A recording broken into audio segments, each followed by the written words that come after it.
ये मेडिसिन एक खास तुम्हारी उस नए पेशेंट के लिए है। उस पेशेंट के लिए जो कभी हमारे अस्पताल में नर्स थी। इससे तुम्हें दो फायदे होंगे। एक, एक्सपेरिमेंट हो जाएगा, और दूसरे, तुम्हें उस पेशेंट से मुक्ति मिल जाएगी। डॉक्टर मॉर्टिस, कहीं ऐसा तो नहीं होगा कि आपकी इस नई दवा से सुषमा एकदम जिंदा होकर खड़ी हो जाए? इसमें भी हमारे ही फायदे हैं। वो अगर वापस जिंदा हो गई तो मेरे एक्सपेरिमेंट के लिए ब्रेक थ्रू होगा, और अगर मर गई तो हमारा एक दुश्मन कम हो जाएगा। लेकिन एक चीज का ध्यान रखना, इंजेक्शन देने का वक्त कैसेट पर साफ नोट करना, और वापस होश में आने का वक्त भी कैसेट पर साफ नजर आना चाहिए। समझ गया ना? एक बात अच्छी तरह समझ लो, सुषमा को इंजेक्शन देने के बाद तुम मॉनिटर रूम में जाओगे और इन पर कड़ी नजर रखोगे। और हाँ, ये दरवाजा बाहर से बंद कर दो। मैं नहीं चाहता कि कोई नर्स या डॉक्टर यहाँ आए और सुषमा को डिस्टर्ब करे। आपका मतलब है हमें डिस्टर्ब ना करें?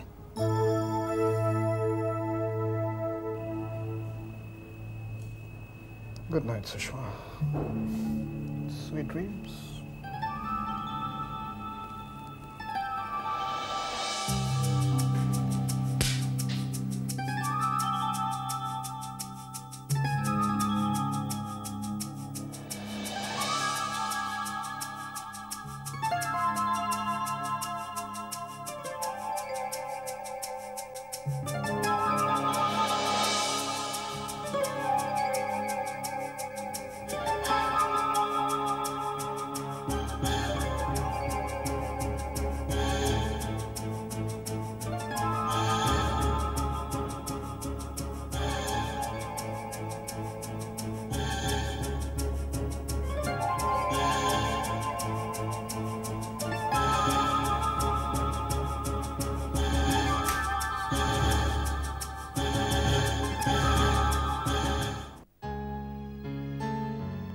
कुछ चीजें ऐसी होती है जिसकी शुरुआत का तो हमें पता चल ही जाता है, लेकिन खत्म कहाँ होने वाली है वो किसी को नहीं पता।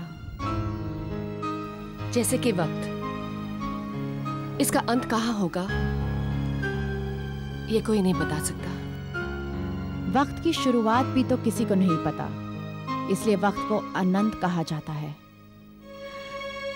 लेकिन वंदना, मैं तुम्हारी कहानी के बारे में बात कर रही हूँ, जो खत्म होने में ही नहीं आ रहा है।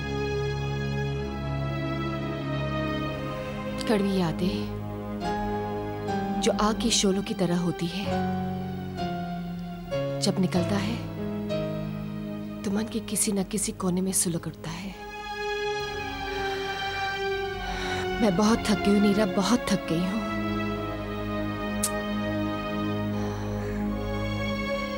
लेकिन एक बात बताना बहुत जरूरी है। किस रात समीर की डेड बॉडी पर मैं बेहोश हो गई। किसने मुझे पकड़ा, किसने मुझे अरेस्ट किया, ये मुझे पता भी नहीं है। बस सिर्फ इतना याद है कि मुकदमे का आखिरी दिन था जब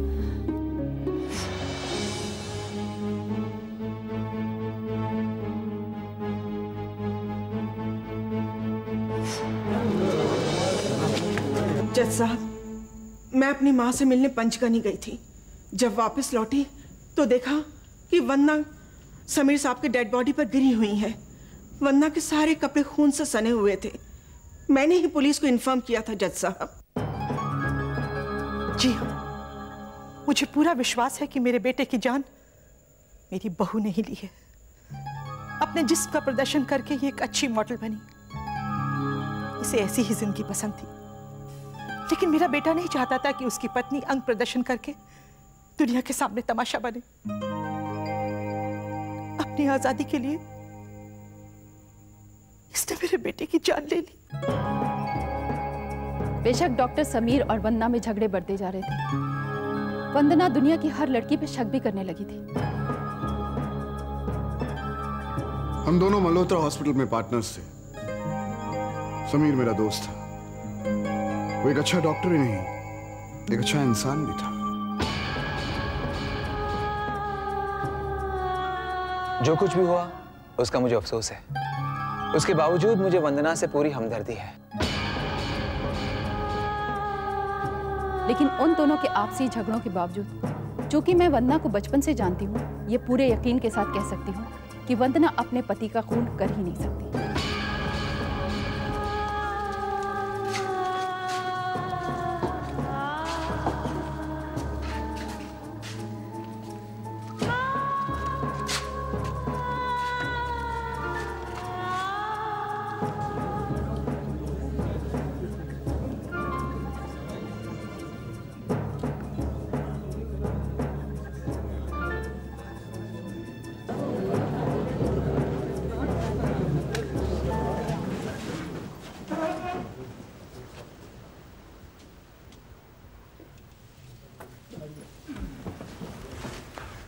मिस्टर प्रोसिक्यूटर, आप अपनी कार्यवाही शुरू कर सकते हैं। मिलॉर्ड, आज मेरी कार्रवाई के खत्म होने का दिन आ गया है। यह केस 6 महीने से चल रहा। गवाहों के बयान हो चुके हैं, गवाहों से जेराबी हो चुकी है। सारे सबूत खूनी वंदना नेगी। Objection milord. मेरे फाजिल वकील शायद जज होने की जिम्मेदारी भी अपने नाजुक कंधों पर उठाना चाहते हैं। मेरी मुवक्किला वंदना नेगी पर खून का इल्जाम जरूर है, लेकिन अदालत ने अभी तक कोई फैसला नहीं सुनाया कि मिस्टर प्रोसिक्यूटर वंदना नेगी को खूनी वंदना के नाम से मुखातिब करें। Objection sustained. I am sorry milord, I will rephrase my statement. मैं ये कह रहा था कि अदालत में सारे सबूत जो हमने पेश किए हैं वो सब वंदना नेगी की तरफ, उसके खूनी होने का फैसला कुन इशारा करते हैं। जिस रात डॉक्टर समीर का खून हुआ, उस रात डॉक्टर समीर और वंदना के अलावा घर में कोई नहीं था। इनकी मेड मिसेस इसरानी बाहर गई हुई थी। रात को जब वो वापस आती है, उसने मुल्जिमा वंदना नेगी को डॉक्टर समीर के खून में लथपथ पाया। लॉर्ड,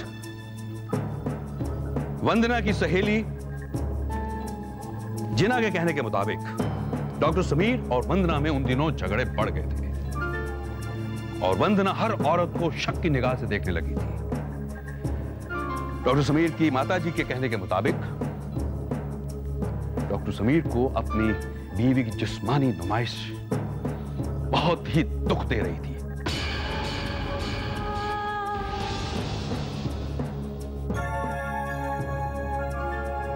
मेरे ख्याल से कोई भी बाइज्जत इंसान अपनी बीवी की जिस्मानी नुमाइश से खुश नहीं हो सकता। Objection milord.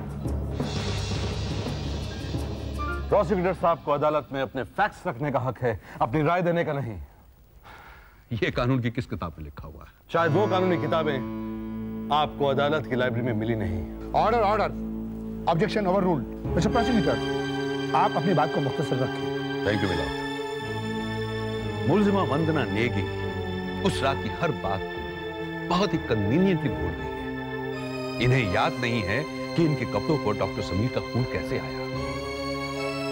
इन्हें याद नहीं है कि उस रात इन्होंने अपने पति के साथ कोई झगड़ा किया था या नहीं किया। इन्हें यह भी याद नहीं है कि जिस हथियार से डॉक्टर समीर की मौत वाक़ई हुई, उस पर इनके उंगलियों के निशान कैसे आए। इन्हें याद नहीं है कि इन्होंने अपने पति डॉक्टर समीर को मारने के लिए हमला सामने से किया या पीछे से किया। इन्हें याद ही नहीं है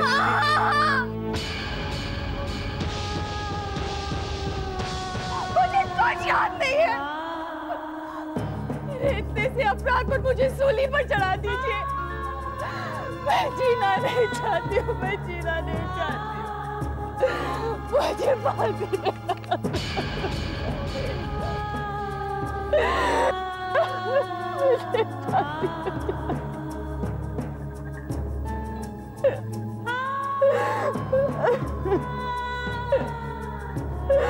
ऑर्डर ऑर्डर। वंदना नेगी को वार्न किया जाता है कि अदालत में खामोश रहें। Mister prosecutor, you may proceed.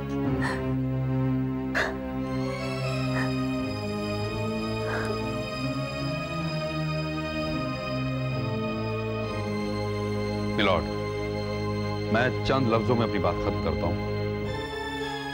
जिस औरत को अपने पति से इस हद तक नफरत हो कि उसका खून करने के बाद इस हादसे को भूल जाने का नाटक करे, उसके साथ किसी तरह की हमदर्दी नहीं होनी चाहिए। ऐसे मुजरिम को कड़ी से कड़ी सजा मिलनी चाहिए ताकि दूसरों को इबरत हो और मरने वाले के साथ इंसाफ हो। जिन्हें अपने जुर्म याद नहीं रहते वो ये भूल जाते हैं कि जो चुप रहेगी ज़बाने खंजर, लहू पुकारेगा आस्तीन का।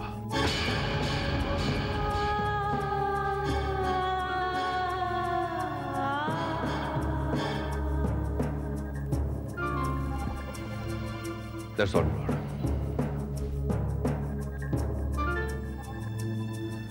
मैं बेईमानी, डिटेल और शेरो शायरी में जाकर अदालत का वक्त जाया नहीं करना चाहता। मेरी अदालत से सिर्फ एक ही दरख्वास्त है कि सर्कमस्टेंशियल एविडेंस और गवाहों के बयान पर किसी की जिंदगी और मौत का फैसला ना किया जाए। जैसा कि अदालत के सामने यह साबित हो चुका है कि मुलजिमा वंदना नेगी को किसी ने खून करते हुए नहीं देखा। डॉक्टर समीर का कत्ल वंदना नेगी के आने के पहले हुआ या बाद में, यह भी यकीनी तौर पर अभी तक साबित नहीं किया गया। हमारे समाज शास्त्रियों ने साफ तौर से कहा है कि सबूत ना मिलने की वजह से 1000 मुजरिम चाहे छूट जाएं, लेकिन बेगुनाह पर सजा नहीं मिलनी चाहिए। मेरी मुवक्किला वंदना नेगी की बेगुनाही के हक में सबसे बड़ा सबूत यह है कि इनके पति की लाश के सामने ये बेहोश पाई गई। कत्ल करने वाला भागने का रास्ता ढूंढता है, मकतूल को देखकर बेहोश नहीं हो जाता। मैं अपनी मुवक्किला के लिए रहम नहीं बल्कि इंसाफ की अपील करता हूं और भगवान से यह प्रार्थना करता हूं कि फैसला लिखने वाला कल्म किसी के खून में डूबकर फैसला ना करे। That's all, my lord.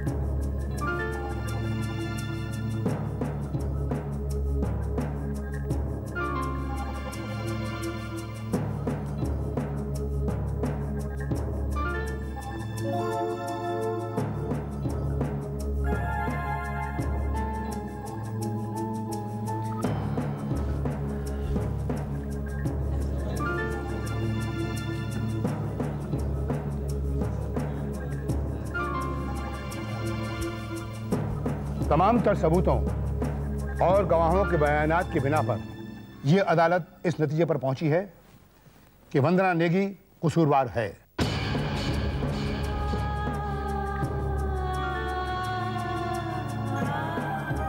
अदालत वंदना नेगी को 10 साल की कैद महज सिंपल इम्प्रिजनमेंट का हुक्म देती है।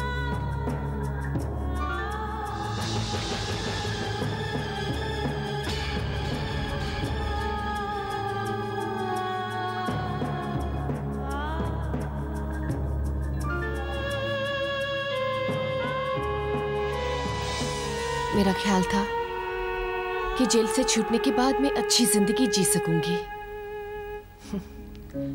लेकिन ये नहीं हुआ। मेरा अतीत मेरा पीछा ही नहीं छोड़ रहा था। मुझे भी इसी बात की हैरानी होती है कि जेल से निकलने के बाद तुम्हारी अतीत ने तुम्हारा पीछा क्यों नहीं छोड़ा। तुम पर 3 बार अटैक हो चुका है, मुझे भी जान की धमकी दी गई है, और अब देखो ना, हम दोनों ऐसे जी रहे जैसे कि कोई तलवार हमारे सर के ऊपर लटक रही हो।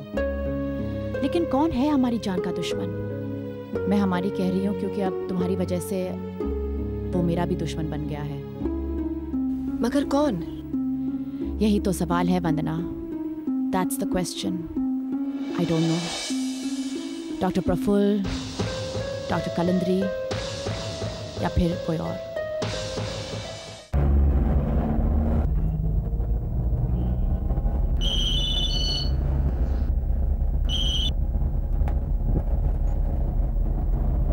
हेलो,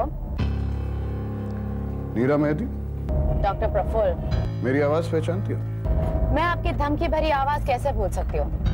कहिए। तुम्हारा क्राइम टाइम का अगला बुलेटिन कब है? आपको अचानक मेरे टेलीविजन प्रोग्राम में इतनी दिलचस्पी कब से होने लगी? मैंने सुना है कि अगर खबर अच्छी हो तो तुम इनाम भी देती हो। सुन रही हूँ, कहिए। मेरे पास एक फाइल है, एक ऐसे गद्दार की जिसने ओडिशा रिलीफ फंड में 4 करोड़ का गबन किया था। 50 लाख के बंगले में उसकी बेटी आज भी रहती है, और इस फाइल के मुताबिक उस बेटी का नाम नीरा मेहदी है। है क्या? मैं सुन रही हूँ। तो आखिरी बात सुन लो और समझ लो। अगर तुमने क्राइम टाइम में हमारे अस्पताल या हमारे अस्पताल से रिलेटेड किसी भी आदमी का नाम लिया तो मैं ये फाइल पुलिस को, प्रेस को और राइवल चैनल्स को दे दूंगा। और अगर तुमने हमारे अस्पताल के किसी आदमी से या रघु से कांटेक्ट करने की कोशिश की तो तुम्हारे बाप की लाश से कफन हटा दिया जाएगा। नंगा करना सिर्फ तुम्हें नहीं आता। सुन रही हो या बेहोश हो गई? क्या तुम कह चुके जो तुम्हें कहना था? मुझे एक ही बात दोहराने की आदत नहीं है। अगर ये बात तुम्हारी समझ में आ गई तो फौरन ये शहर छोड़कर चली जाओ, और अगर बात नहीं भी समझ में आई तुम्हारी भलाई इसी में है, तुम ये शहर छोड़कर चली जाओ। गुड बाय नीरा मेहदी।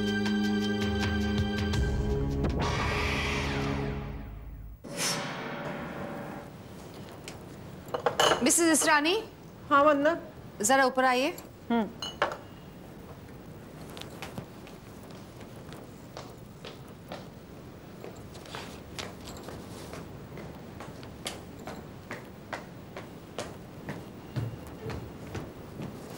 ये जरा मार्केट से ले आना।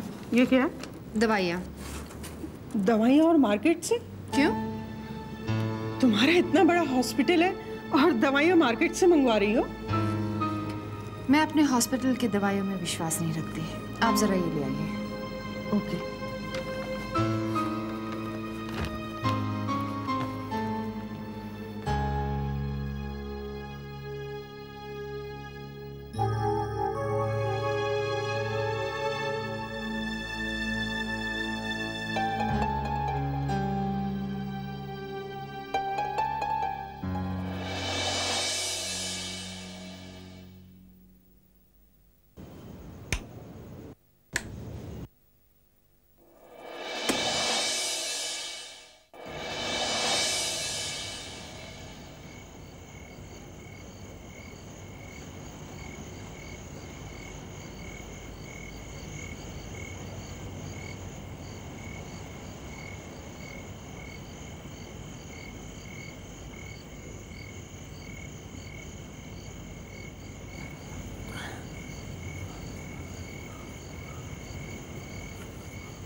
हाँ?